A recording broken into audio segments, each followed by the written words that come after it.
Let's see. Okay, so this is my first time going live here on YouTube. So typically I usually go live on IG. And I was trying to see if I could do both, but I don't think that I can. And I don't want to have too much going on. So I wanted to do my live here on YouTube. So focusing on my lighting and all this other stuff that I hadn't really had a chance to figure out. So hopefully everything is tracking the way that it needs to track.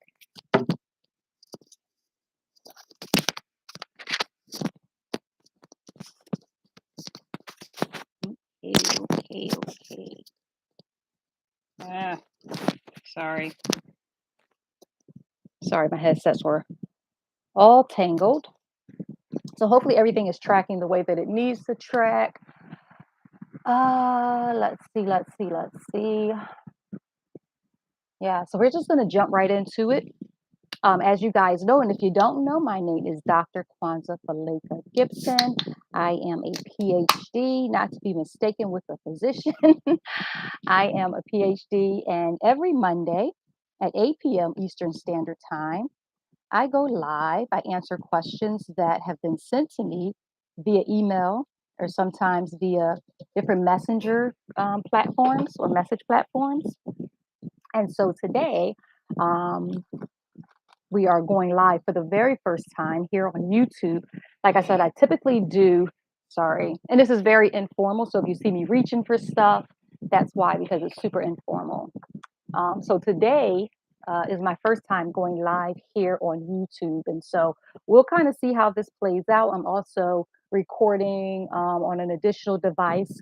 So we'll see how all this plays out. And the purpose of me recording on additional device is just in case something goes wrong here. So I will be able to to um, continue to, kind of answer the questions that I receive.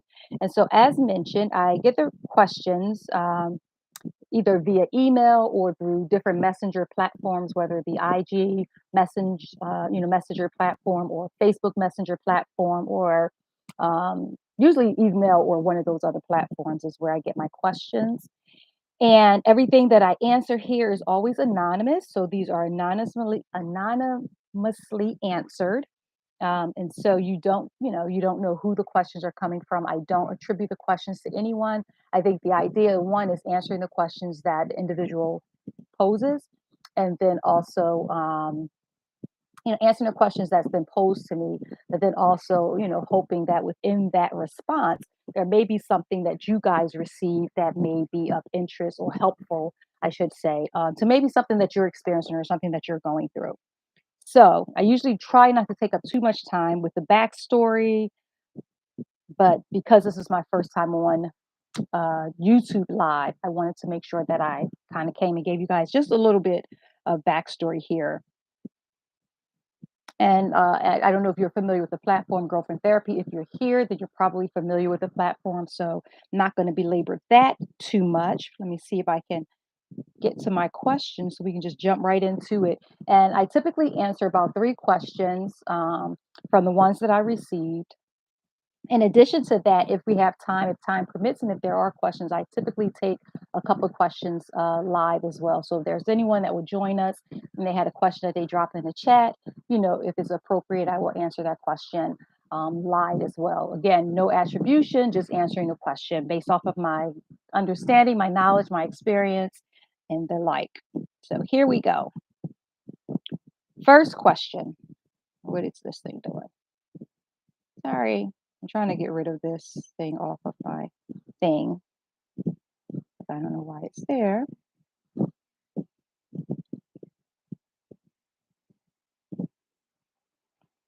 Sorry, I have this thing on my screen that I cannot seem to move. Let's see. And because all this is so new, it's really kind of frustrating right now. All right, so here we go. Sorry. Where are we? Okay. Dear Dr. K, I'm a 25-year-old woman who is struggling with my weight. I heard of the freshman 15, but I have gained since almost 50 pounds since graduating from high school.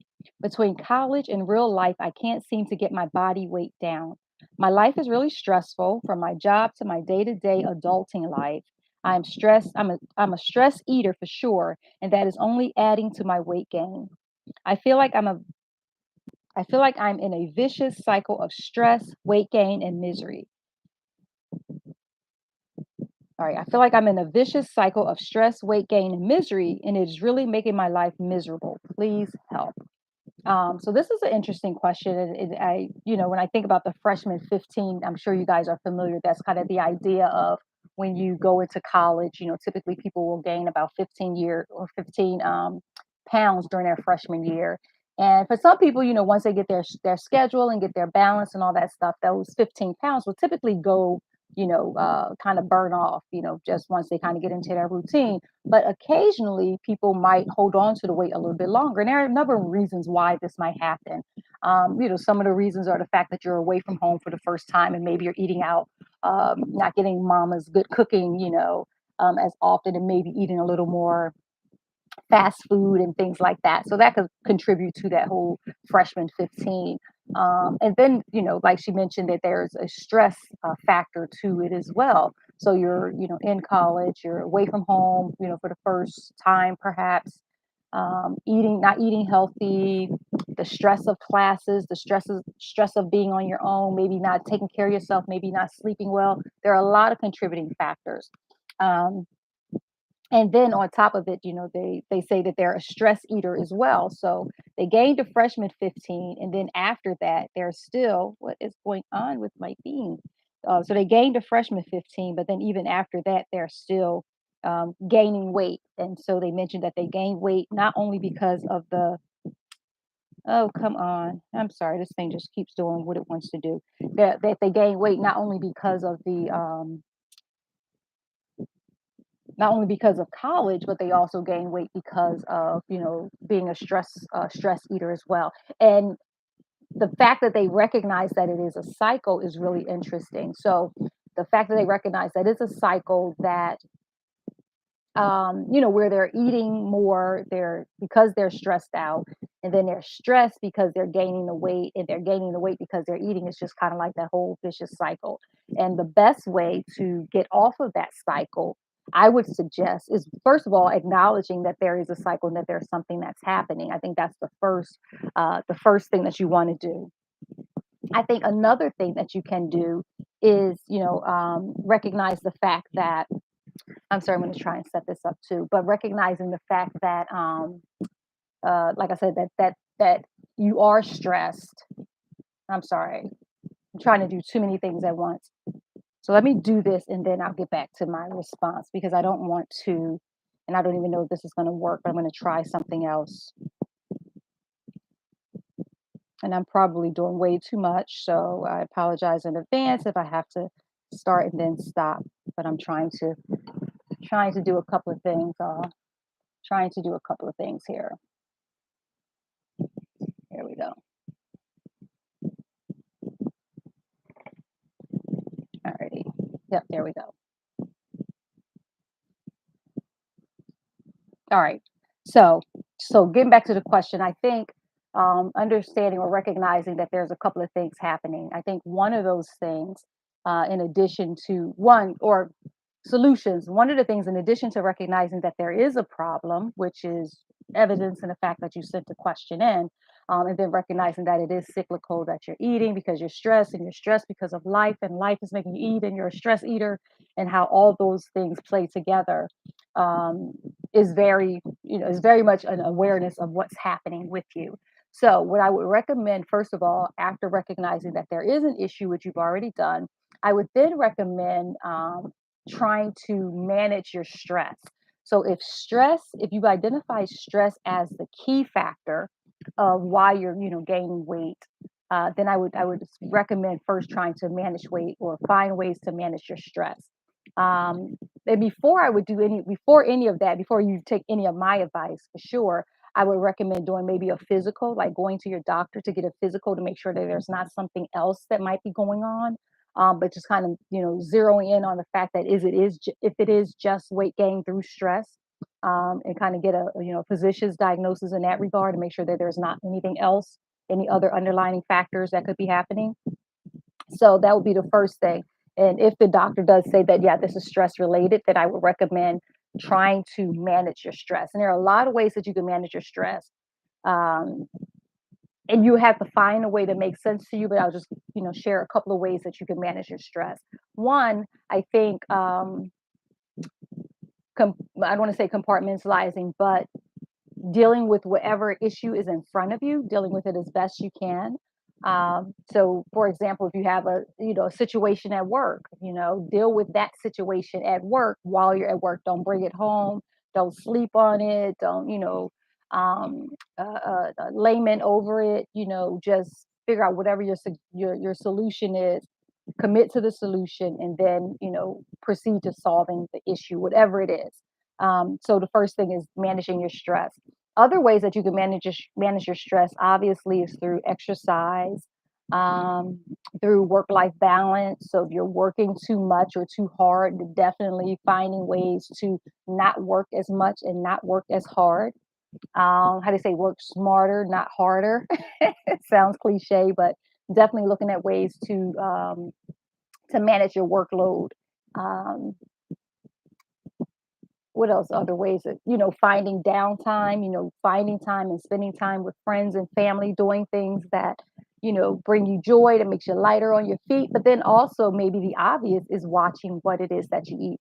Understanding that you're a stress eater, maybe it'll be helpful instead of, grabbing for something, uh, fried or something unhealthy, or, what is it that is? Um, what's the word? Something that is full of preservatives and all that stuff. Instead of grabbing stuff like that, maybe having healthier snacks nearby. Um, and again, you have to kind of really figure out like what healthy snacks feel like and look like to you. I would say things like walnuts or just nuts in general, but I think sometimes you may have a nut allergy, or you may have to, just figuring out what works for you as far as what a healthy snack looks like for you.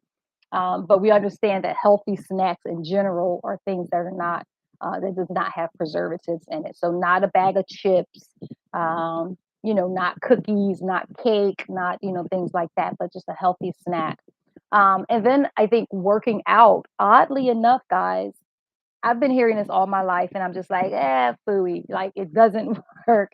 But honestly, working out is a great way to reduce stress as well. So maybe joining a gym, or maybe, exercising with a group, or, joining some kind of exercise club, or walking, or anything like that, anything that will help you to kind of burn some of that extra energy, some of that, that stressful energy. So I think all of those things collectively can be helpful. Of course, there are other things that you can do. You can journal. Sometimes people are not good with having like those direct conversations. Like I gave the example, if work is stressful, and maybe you work for someone who is stressful, or who causes you stress rather. Um, and maybe, having a conversation with them, you're not comfortable with that. But journaling about different things that causes you stress, and finding solutions in your journaling might be helpful as well. So hopefully that helps. Let me look at this question to make sure that um, yeah, hopefully that helps. But I think one of the key things to remember is that like you're responsible for you, and nobody is like shoving food in your mouth. So nobody's making you eat. A lot of times it's just kind of like a compulsion, kind of compulsive response. And so when and I say this in all, um, you know, with the greatest sense of care and concern, because I too can find myself at times being a stress eater. Like stress causes me to eat as well. um, I'm a stress shopper, so sometimes when I'm really stressed, if eating is not fulfilling that, that impulse, then sometimes I'll find myself scrolling, looking to shop or whatever. So a lot of us have different stressors and different stress responses, if you will. And so figuring out, how to manage stress would be the key because it's the stress that triggers everything else. And so the resolve is really resolving the stress issue. So hopefully that's helpful. Um, yeah, hopefully that's helpful. I think it should be because especially at 25, I mean, you're as long as there's no other underlying issues with regards to health, which is causing you to gain weight.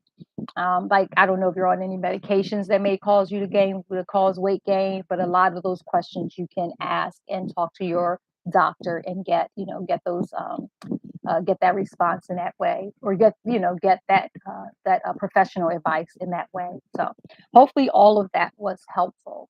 That was a great question though, and I'll tell you, just to talk a little bit about the weight gain part. I know I've always been like super thin, and I'm just starting to gain weight over the past few years. So since COVID, I think I was sharing, I don't know where I was sharing this at, but since COVID, I think I've gained like almost 20 pounds. So like between 15 and 20 pounds since COVID. And I have not been able to move the needle off of, 140 pounds. And some people may look at that and be like, 140 pounds, whatever. But when you're used to being like 110, 115 pounds, 120 pounds, 140 pounds, I think when I went into COVID, I was like 127. And that was a very comfortable weight for me. But after COVID, I have not been able to get off of the 140, and I've been stuck there for the past few years.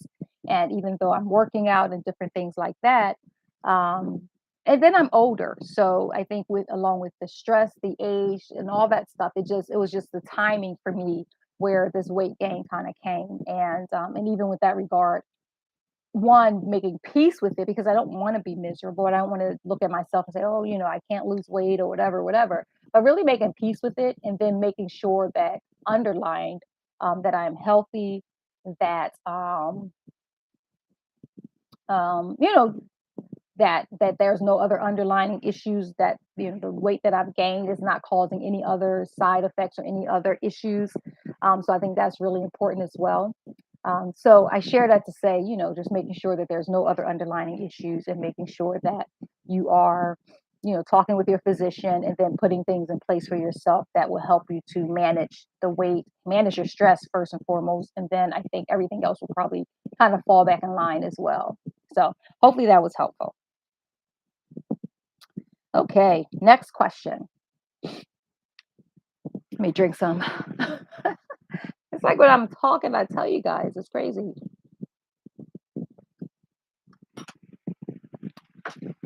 Then I just realized I still have my fan on. I usually get hot in my office. All right, so next question. Dr. K, I have a friend who's always talking about politics, and the conversation always seems to go off track into topics that are either racist, sexist, homophobic, etc. I always try to change the topic or put a positive spin on things, but honestly, I am tired of trying to make light of his offensive remarks. I don't really believe that he is racist, sexist, or homophobic, but it is really getting under my skin. The other day, we were at a restaurant and he started mocking our waiter who was gay. I didn't correct him, and sadly, I laughed out of embarrassment. I'm sure our waiter overheard the comment because he went from being really nice to being short with us, and he wouldn't make eye contact with us. I was so embarrassed. I've been avoiding my friend ever since because I don't know how to tell him how uncomfortable he makes me feel. Can you give me any advice on how to confront my friend? Well, that's an interesting question. There's a lot of layers to that. Um, there's a lot of layers to that.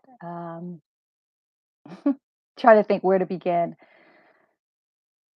Firstly, I will say that when you're in relationship or you're in friendship with someone, and you don't have if you're in friendship with someone and you don't feel um what's the word, you don't feel comfortable letting them know when they are making you uncomfortable, then I would recommend that you not really re-examine your friendship, but definitely kind of think to yourself, what does that friendship mean? Like, what does it mean to call someone your friend? I think that's first and foremost. Secondly, I'm always of the belief that when I'm in conversation with someone, and conversation being, a two-way street, one-on-one, like conversation is about a dialogue, it's not a monologue. And so when I'm in conversation with someone, I believe that you absolutely have the right to say, wait a minute, that's offensive. You absolutely have the right to ask someone, well, help me understand like why you see it that way. And sometimes when you put the question off on someone else, it helps them to think about what they're feeling, why they feel what they feel, why they said what they said, why they're thinking what they're thinking. It helps to kind of put the onus back on them to really evaluate why they say or feel the things that they feel. So that's the first thing, just really understanding and examining the friendship and what you call a friendship and how that shows up and what that means. I think that's first and foremost incredibly important. The second thing I would say is I think we all, these are really sensitive times. And I think we all have a responsibility to really kind of hold one another accountable because even when people say stuff, and I know what it's like for someone to say something, and then you kind of have that uncomfortable laugh, where is, but your friend will never know that those things offend you if you don't say that they offend you. Um, so I think that's the first and foremost. I think you have to be vocal about the offensive how offensive the comments are, regardless of who they're talking about or what they're talking about. You have to, find a way to have that conversation to say that this is offensive to me. And even if you lose that friendship, I think you still have a responsibility to challenge that person. Um, and I don't know if challenge is the right word, but to get clarity and understanding, like, oh, well, why do you say that? Why do you believe that? Why do you think that?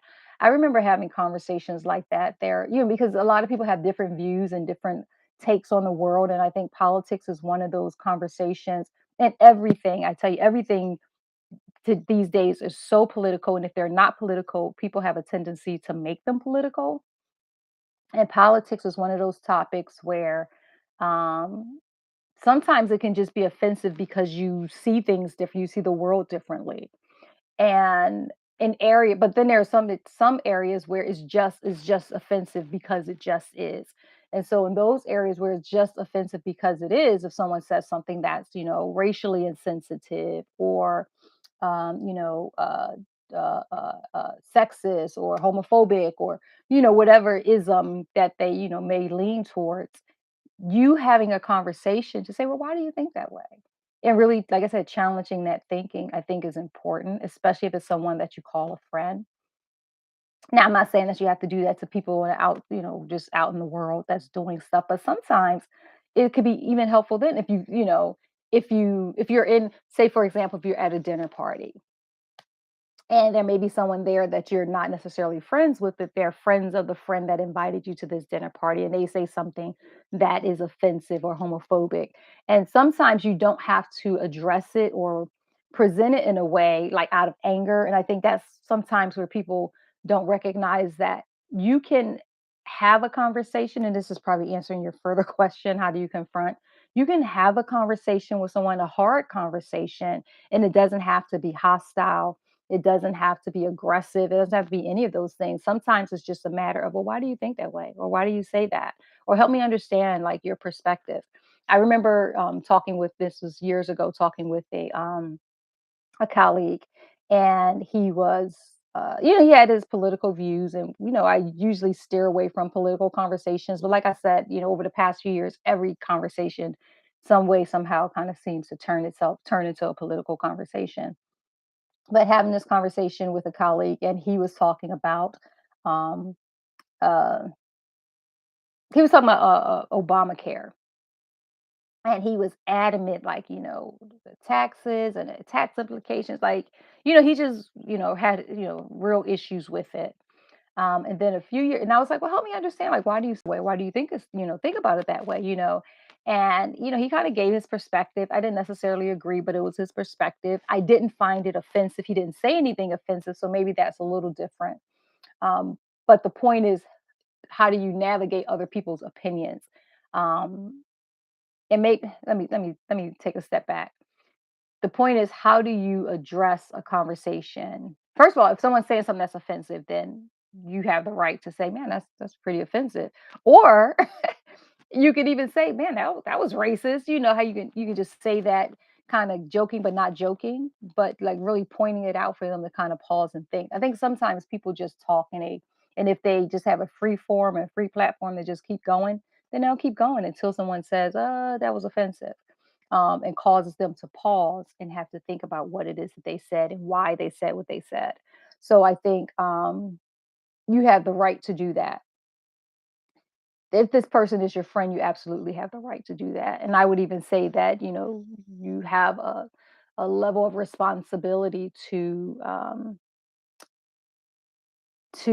help your friend maybe see things differently and help them to address things differently. Now, with regards to the last incident where, you guys are in a restaurant, I would say for sure, um, mention that to your, like, that could be the kick off to the conversation. And you said, sometimes, you try to make light of the comments. Don't make light of it. If you're offended, say, man, that's offensive, or that's homophobic, or that's racist, or whatever. Just say it and let them kind of have to respond to that. But if you make light of it, you just kind of give them a pass, and they don't have to address or even think twice about what they said. When you laugh about it, you're giving them a pass, and again, they don't have to think twice about what they said. Um, and then you find yourself continuing to either be in conversation with this person where you're constantly being offended, or you find yourself kind of like hiding out from this person because you don't want to have to deal with it. But I think you should for sure, have a conversation with your friend. And again, having a conversation or even using your terms, confront your friend. It doesn't have to be aggressive. It doesn't have to be hostile. You can legit say, hey, I really love hanging out with you. I think you're funny. I think you're smart, whatever it is, that you think this person is. And say, but I really, find it hurtful that, when you make these kind of comments, I really get offended when you make these kind of comments. And I want to help you understand why they're offensive if you don't recognize why they're offensive. And maybe we can have a conversation and I can be a safe place for you to have that conversation. I remember a guy I used to work with, and then I always have, examples. But I remember another guy I used to work with. And he wasn't offensive, but he was very, inquisitive about, black people and what we do and things like that. Um, and I was just created a safe place for him to ask questions. Like, I wasn't offended by the questions he would ask. It's like, well, why are they, And I think this was around out here in the Maryland area. There was like riots after the Freddie Gray murder, and there were riots. And I remember him asking. We were watching, the news in the office, and the news was on television. And he was just like, but I don't understand, like, why they're tearing up their own neighborhoods. And so other people would have been like, "Well, what do you mean?" But I always created a safe space for him to ask those questions. And in fact, my husband has an organization keeping our sons alive, and my husband was having an event, and I invited my friend to, my coworker to come to the event so that he can hear like firsthand. And the events that my husband had, they were, surrounding like the relationship between community and law enforcement, and so I invited him to come so that he can be in a room and hear that the conversations that were being had. And it answered questions. He got the chance to ask questions and to just kind of really be in the space to really get a sense of what was happening, and why tensions were often high when it came to, Black community and law enforcement. So I share that story to say that you can be a safe place for your friend, to have those conversations, but making sure that it's not just a one-sided conversation, I guess is my point, but that there is a real dialogue that's happening there. So if he says something that's offensive and you can respond, to help them see why it's offensive and even give them space to express like, well, why would you say it like that? Or why do you think it's, whatever? And give them, space to really talk it through. And I think oftentimes, people will see why their statement is offensive and, and maybe even learn something from you, from other perspectives. I remember I think it was during like the Trump administration. I remember tensions were incredibly high, and I was watching this. I think it was an interview or something, but it was like a protest. I think somewhere in Florida there was a protest that was happening, and there were two people. I think it was in Florida. There were people on different sides of the aisle, and they were like arguing. And one of the women just kind of was like, "Well, let's have a conversation," and they just really began to dialogue, and they understood each other and I heard so many different stories like that during that time because racial tensions were incredibly high and there was a lot of misunderstandings. There was a lot of, putting people in different boxes and a lot of, you and a lot of finger pointing kind of things that was happening. And so um, it was really interesting to see how when people would come together to have conversations, how they could really get to see each other, learn from one another, glean from one another. And it's not even about changing anybody's mind, but it really is about giving them the tools to think critically and to sometimes rationalize and reason, to have other information that they can process through. Understanding other people's experiences. A lot of times that's instrumental in helping people to gain understanding. And when I always talk about, gaining understanding, understanding doesn't equal agreement. So just because I understand what you're saying, it doesn't mean that I necessarily agree with what you're saying. But I can hear you, I can process with what you're saying, and I can see your perspective. Um, and it may take some time for your perspective to influence my perspective. Um, and result in me changing my behavior or changing my mindset. But I think through a conversation, the goal is always to get some level of understanding. So for sure, I would recommend having a conversation with your friend, having an honest conversation with your friend, and starting off, with letting them know how some of the comments and things that they make, how offensive it is to you and how embarrassing it is. Like you said, when you were at the restaurant, you were embarrassed and uncomfortable. Um, because that, yeah, I'm sure it can be embarrassing, especially if you don't hold those beliefs. And that's why I love that term. What was the term where they talk about anti-racist, right? Anti-sexist, anti-homophobic. It's like you can say I'm not racist, but anytime you're in a space and someone is acting in a way or speaking in a way that is deemed racist, you have a right and a responsibility even to speak up and say, hey, that's kind of racist. And I would say the same thing in this case. It's not enough to say that you're not that, but it's totally different when you address it, even when it doesn't pertain to you. I remember this is probably the last story I'll share before I go to my next question. But I remember talking with another colleague, and this was just a few years ago, and she was sharing with me how she was in a meeting she was going to a meeting with another person that we didn't necessarily work with, but she was going to this meeting with this person, and they were driving in the same car, and that person was talking about someone else who happened to be a black woman that worked with us. And I guess the person was talking, it was a white woman in a car with a white man, and the man was talking about this black woman, and he was using, derogatory terms concerning her. And my friend, she was like, I was so embarrassed. Like I was just like shocked that he was so comfortable having this conversation with me. And I was like, well, why do you think that he was so comfortable having that conversation with you? And she's like, I don't know. I said, well, do you think maybe it's because you didn't say anything? And she was just like, and I'm like, not holding her accountable for what he said, but certainly holding her to some level of, responsibility for how she responded. And it's not enough to sit there and be offended on behalf of someone else, but yeah, you might want to say, hey, that's kind of racist. And even if that's all you say, right? That's kind of racist. Then that will give that person one. that will put them on notice that you're not going to talk that way around me. You're not going to feel comfortable with having that kind of conversation around me.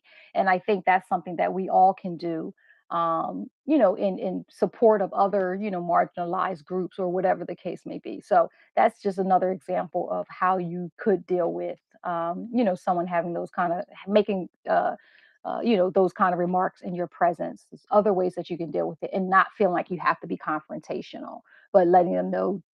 I think taking the level of comfortability that they have, kind of pulling that from up under them so they can take notice that, oh, I can't talk like this around everybody. Everybody don't think this is funny. Everybody don't think that this is, acceptable or whatever. So that's another way that you can, address that. But for sure, you definitely don't want to just be in a conversation where you're uncomfortable because someone is making these kind of remarks and you feel like you don't have the voice to speak up. So hopefully that was helpful. Um, and that's a really interesting question, especially in this era where, you know, there are so many sensitivities and everybody is just like, you know like I said, everything is just so politicized, and people sometimes can even feel like a rebellion against, the political correct or with the cancel culture and all that. So a lot of times people are like rebelling against that culture and they're feeling like, oh, I can say anything, just in rebellion. And sometimes not paying attention to who is still, the fact that it still can be offensive. So that's a great question. All right, I'm getting through these questions relatively quick. All right, so my last question. Dear Dr. K, I'm a new mother. My baby is 5 months old. My baby's father and I are no longer together. He is active in my baby's life, but he just started dating someone and has already started to scale back on his support. He used to come by to see our daughter at least 4 days out of the week, but now he always seems to be busy or have an excuse for why he can't come to see her. I believe it has something to do with his new girlfriend, and I'm starting to feel anger towards him. I don't care that he's seeing someone else. I just want him to continue to be there for his daughter. What can I do to make him step up? That's a great question, and it's interesting because I think that's probably a question a lot, or at least a scenario I would imagine that a lot of people may find themselves in. You have a baby with someone, you all break up, and still trying to co-parent. So that's a really great question. The fact that the baby is only 5 months old, and initially, the dad was really active, and now he's kind of scaling back because he's in relationship. I think the important thing is, I think, well, first of all, one of the most important things, and I've never had to co-parent. My husband and I are married, and we parent in the same household. But co-parenting in the way that I think of it is that you both are in different households and you're raising a child, and sometimes someone is in another relationship or even remarried, and you're still raising your child collectively. But one of the things I would say that is key to co-parenting is communications. And so open communication, honest communications, direct communications, real time communications, like communications is key, I think, to co parenting. And the fact that your daughter's father has been in her life, and she's only 5 months old, and now he's in a relationship, things are kind of scaling back. I think before he gets too comfortable with scaling back, maybe bring it to his attention. Say, hey, I noticed that, and not do it in an aggressive way because sometimes your emotions can be a part of it, and I think you want to nip it in the bud before, like you said, you become angry with him. So really just saying, hey, I noticed that you're kind of not coming to see her as often. Like, what's going on? Do we need to make more, what is the word, what's the word? Like maybe legally, put other things in place that will make your visitation with her more comfortable because he could be in a new relationship and maybe his new girlfriend is not comfortable. I don't know if he's coming to your house to see the baby. It sounds like he probably is. So maybe the new girlfriend is maybe feeling a little insecure about that. So maybe having a conversation with him to say, hey, what can I do to make this easier so that you're not like being absent out of our daughter's life. So that could be a matter of, instead of him coming to your house to see the baby, maybe if his parents are involved or his mother or whatever is involved, maybe you can take the baby to his parents' house and he can, spend time with her there. Just putting things in place because it really is about the father continuing the relationship with the daughter. and having that honest conversation about, hey, I noticed that you were doing this, and now I'm concerned that you're not doing it as frequently. What do you need from me to make sure that you continue to be active and involved in your daughter's life, regardless of what your, other romantic situations might look like? I think that's really key, because it's not about, like you said, it's not about your relationship with him, but it's you wanting him to maintain a good relationship with his daughter. So um, I think that's key. And then, reminding him of how important he is in his daughter's life and how important, a father is in their child's life, and, period. So, and helping him to, recognize that you're willing to work with him to make sure that his relationship with your daughter doesn't skip a beat. Now, a lot of times people will say, "Well, that's not my responsibility. He knows that's his child. He need to figure it out." And yeah, you could be right. But I would also say the mature thing is, again, the communications. The mature thing is to show that, hey, we both are not in a relationship, but we are certainly in partnership in making sure that this child has the best possible experience, parenting, experience from her parents. And so we are in partnership in making sure of that. And so coming at it from that perspective, like if you're a partner with someone and you see maybe they're not doing their part, you say, because you're in partnership with them, it's like, hey, what can I do to help? Like we do that at work, right? You're teaming on something with somebody and they're not meeting their metrics or meeting their mark, and your first thing is, hey, what can I do to help to make sure that we as a team are successful? And so I think being at it that same way, making sure that you both as co-parents are successful in parenting your daughter. So hopefully that makes sense. I'm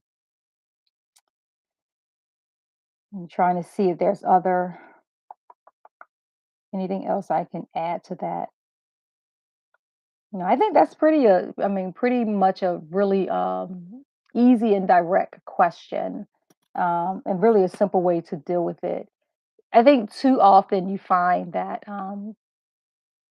couples can, like, if they're not together anymore, it can become like just so contentious, when it comes to parenting or co parenting, especially when another partner goes into a relationship. It can become really contentious, and I would just recommend, avoiding that as much as you can, because I think there are some people who co-parent, like, who are really, really effective co-parents, and so there are examples out there of people who co-parent. There are books out there that you can read, maybe even get a book and your husband, or not your husband, your baby's father, like, getting something that maybe he can read, or sending him an article. Hey, I read this article and it talks about like why fathers are important in their daughters' lives. Whatever it is, just continue to support him in being a good, in being active in your daughter's life. I think is kind of key there. So hopefully that was helpful. I feel like that was pretty direct question, so I don't want to add too much to it that doesn't exist.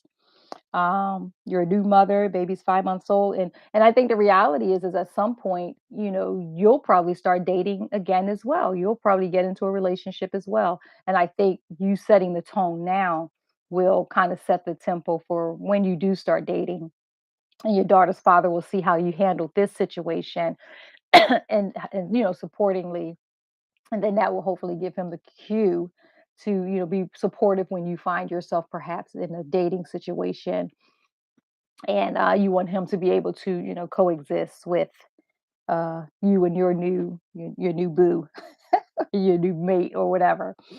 um I think that is it.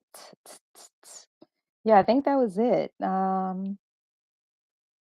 And you guys know I only always just grab, just three questions. I don't want to, make this any longer than it needs to be.